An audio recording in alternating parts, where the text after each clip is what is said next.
Race number 9 then, the third of the day in the Louis Vuitton America's Cup qualifiers. The pre-start underway.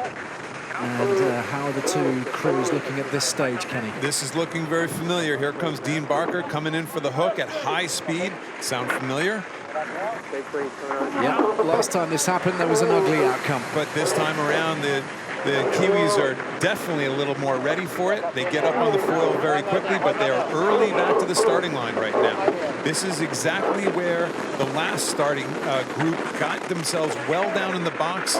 Dean Barker's probably just given in at this stage, and he's going to try to gap off and just do the timing a little bit better. He's not in a position where he really can go for a hook anymore. So when you're talking about gapping off, you're meaning just moving away from trouble. Exactly. And giving himself clean water. Big runway coming down into the starting line. You see he's getting further away from the starting line so he can pull the trigger a little earlier and hopefully just be simply going faster when the gun goes. Nothing in it as the two cross the start line.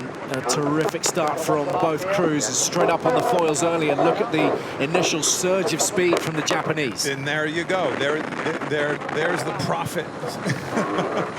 They got up on their foils earlier. They did a nice job of getting away from the starting line early, giving themselves more momentum when the starting gun went off, and now they just have to finish the deal and get over the top and use their wing wash in order to slow down New Zealand just a little bit more and get into that 3-boat length circle before the Kiwis. Great pace at the outset, 35, 36, 37 knots as they find Mark 1 and head downwind for the first time in the race. I'm guessing that Dean Barker has had this race circled on his calendar for about 2.5 years. Yes, it is not all about the team, is it, in these races? In some instances, it is so much about the individual as well, and Dean Barker, with all that history behind him, a proud, proud Kiwi, winner of the America's Cup with Team New Zealand in 2000 and devastated to lose out in 2013 in San Francisco. Two very good jibes right there. SoftBank Team Japan did what Frank Kamas didn't do in that first race. Stayed on his foils, accelerated out of the tack. Two really good jibes. Obviously, two very solid programs.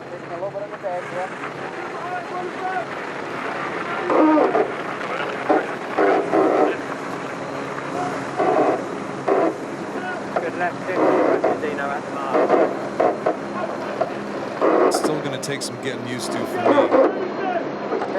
Watching people on bicycles. It is unusual. They are setting a new trend, potentially, the Kiwis, but it is the Japanese who are rounding the second gate in good style.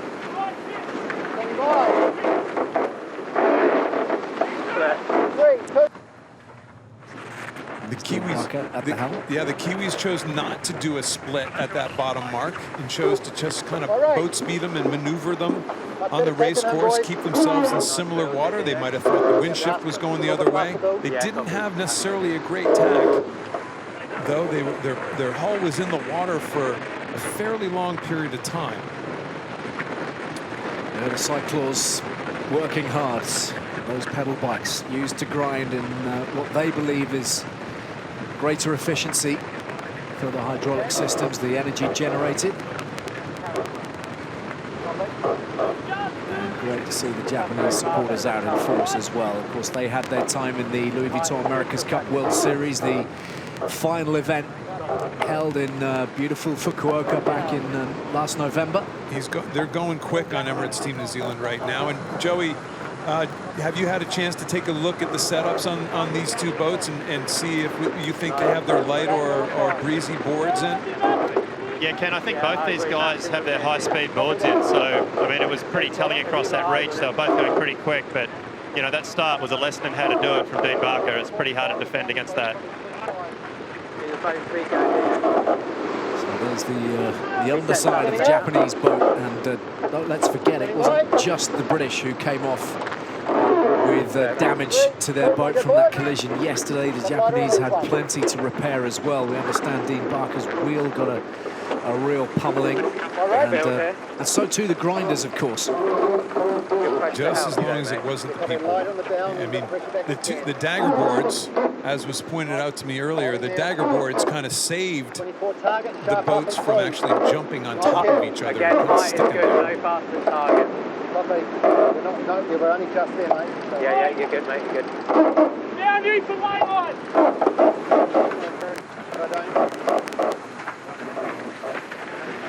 What a scene. Japanese stretching out in front, beginning to enjoy their advantage in this one. Never won the America's Cup, a couple of previous attempts, 17 years since the last Japanese challenge. But with all that technology and innovation available, and with a man like Dean Barker at the helm, there are great opportunities ahead for them, you feel. We were talking earlier about the circling it on your schedule, for sure for Dean Barker, but also for Jeremy Lomas and Derek Sayward. I mean, they were both with Emirates Team New Zealand in the last campaign as well. Came across here with Dean Barker. Try to take another shot for another team, and certainly an upstart team. And this is one where Dean, for the first time, has been the CEO of the program. So no excuses, you know. You get to look in the mirror at the end of the day, and it was your decision that made the right call or not the right call. Try and stay high. I think you will get there, yeah? I'm not sure. He's tacked early. I don't think he's left gate. Right gate, should I say. Yeah, copy. It's a spell the speed here, bro. Yeah, copy. Come on. Saying high mode, isn't it?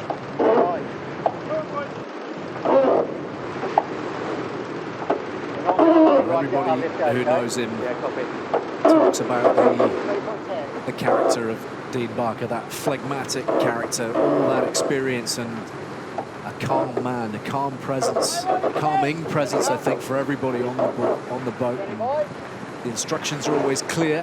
This is no runaway, though. There's only 100 meters between this right now. The Kiwis are still going quick. One more tack for both boats coming into the mark, and when you have a tack that bad, 100 meters, as we've seen, gets chewed up pretty quickly. This is going to be a close race at this top end. That tack did not help, obviously, the Japanese.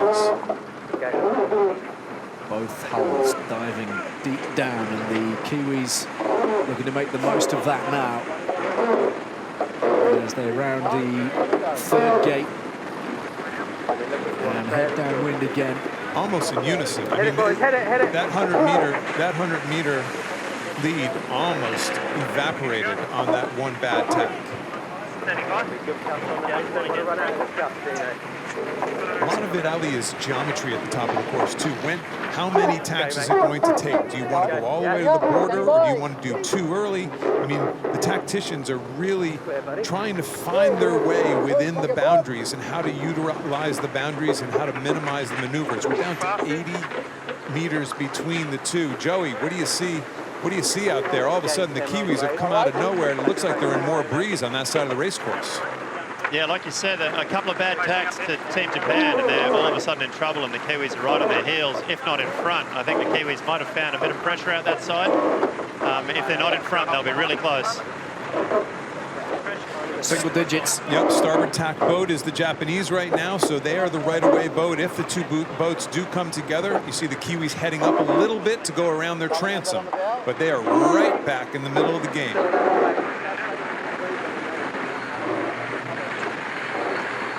Great boat speed from both crews at the moment, and the battle is properly joined at this point.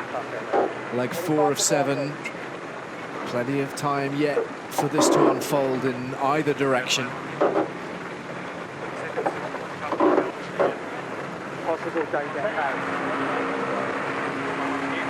interesting to see if that outside part of the race course just has more pressure if Japan actually makes up on this time around, because certainly the Kiwis made up a fair chunk on that first confrontation coming from the outside part of the race course.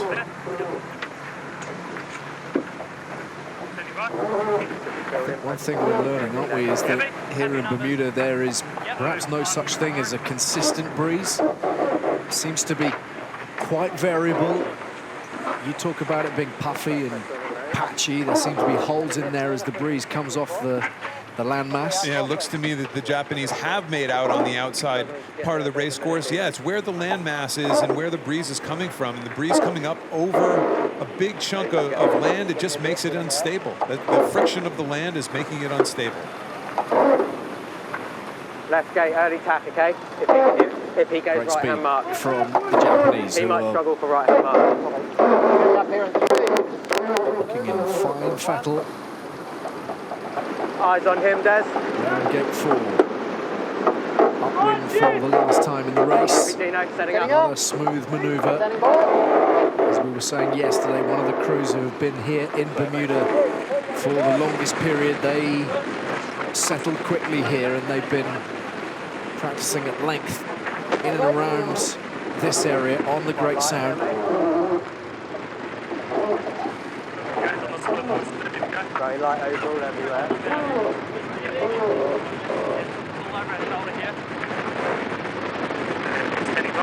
It's the way the geometry worked at the bottom of that leg, but all of a sudden Burling gets to that outside edge first again. Is there more pressure on that side of the race course? We'll find out when the two boats come back together again here in about another 30 seconds. Look at how quick the tacks are. I'll tell you what, the Kiwis consistently going around the marks, go around very stable and with pace. Sure enough, big gain again on the outside of the race course. There just looks to be, Joey, it looks to be just more pressure on the outside edge. I'd agree, Ken. On the left side of the course, as you're looking upwind, there just seems to be more pressure, more breeze the whole time. And another thing you're seeing on this course is the Kiwis just consistently tacking well, and they're making little gains every time the boat changes direction.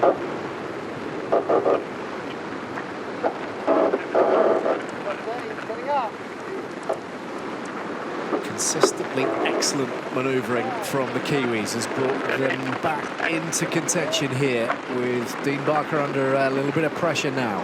It's a real boat race right now. This is two heavyweights. As Joey just said, though, we do see the Japanese splashing down. It looks like a big wind shift at the same time, a big right-hand wind shift. So we could see the Kiwis well advanced when they tack over. Look at that beautiful, beautiful foiling tacks from the Kiwis. Call it well advanced, but I think we're going to have another pass.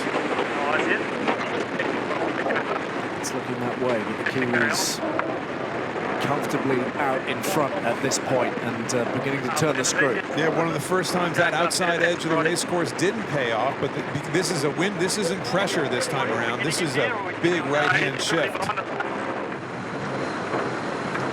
Any indicator, Kenny, from the first couple of days of racing here that the cyclaws have made a difference to the powering of these boats as opposed to those with the regular grinders? I mean, for a traditionalist like me, it just looks a little weird, I can tell you that. But no, listen, obviously they have plenty of juice. Their maneuvers are as good or better than anybody's. So there's certainly no downside that we can see at this stage.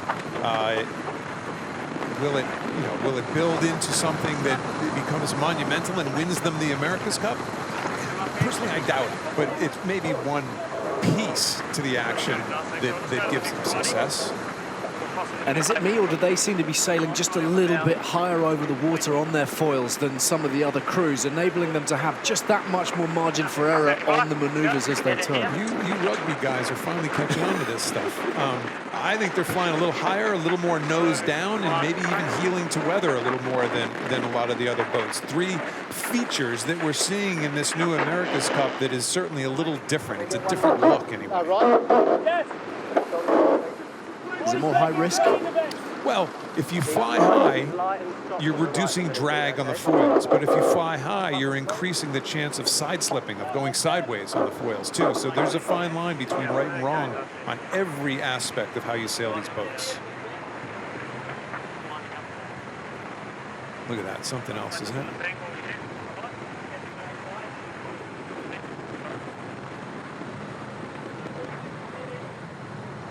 Japanese being asked the questions this time around, and they're responding well, so everything pointing towards a grandstand finish.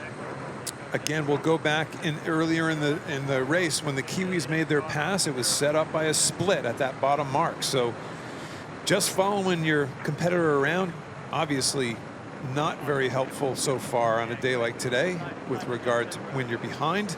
Getting that split has been very successful. Emirates Team New Zealand then round the gate and downwind, one last leg before the reach to the finish, and everything suggesting that their form is immaculate, heading towards the big stuff, the Challenger playoffs, and who knows, potentially the match. How they would love to ensure they were the ones to lay the challenge down to the defenders. I think the Japanese team right now would certainly be kicking themselves maybe for a couple tactical positions they put themselves in, but you know what? Sometimes it's also the luck of the draw. Again, it's the geometry of this rectangle that they're sailing in. The fact that you can't go all the way off to the edges, out to ley lines like the old traditional days of match racing, and it changes the game. So there's the contrast between the two sets of systems. You know, they talk about the windage. That has to be less windage. That kind of lump of person, rather than a whole bunch of sticks sticking up in the air and flailing their arms around. I'm sure they've done the studies, and I'm guessing that it's just simply less windage, and we know windage is a huge part of these packages. And they're all head down, aren't they?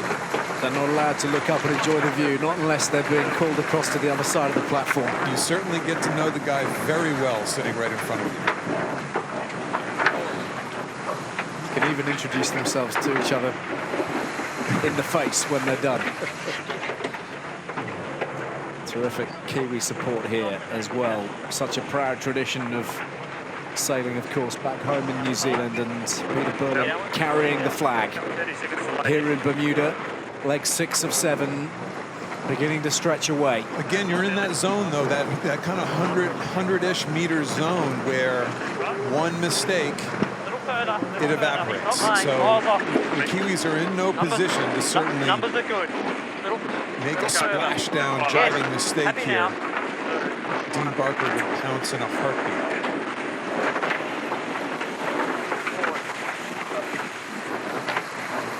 Another classy maneuver. Yeah, exceptional.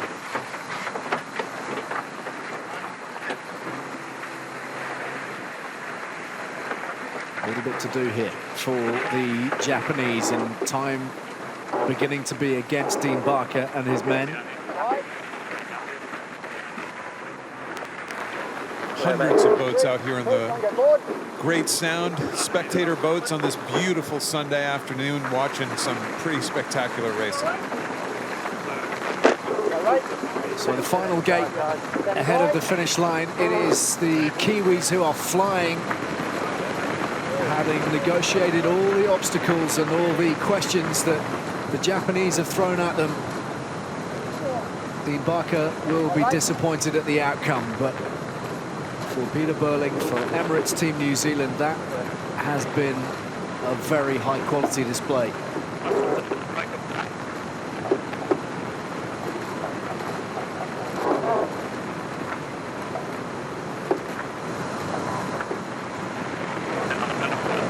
See how they're sailing with that weather side, the windward hull actually nose down, actually pointing down. That's for windage. It's the angle of the boat. It's supposedly very hard to do, but I think that kid Burling has figured out how to sail high-speed boats. Hasn't taken him long. The guy sitting in front of him is no slouch in multi-hulls either, Mr. Ashburn. They have plenty of quality on board, make no mistake about that.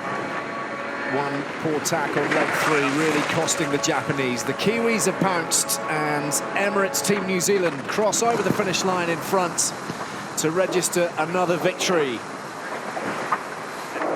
Terrific sailing from Peter Burling and co. And again, showing the kind of display that will certainly make the rest of the fleet sit up and take notice. Dean Barker and SoftBank Team Japan some way back in the final analysis. You know, yesterday, I'm sure the Kiwis looked back on that race against Oracle Team USA, and one bad tack got the overlap, and Oracle went from behind to ahead, but they're one bad tack away from being 3-0 themselves.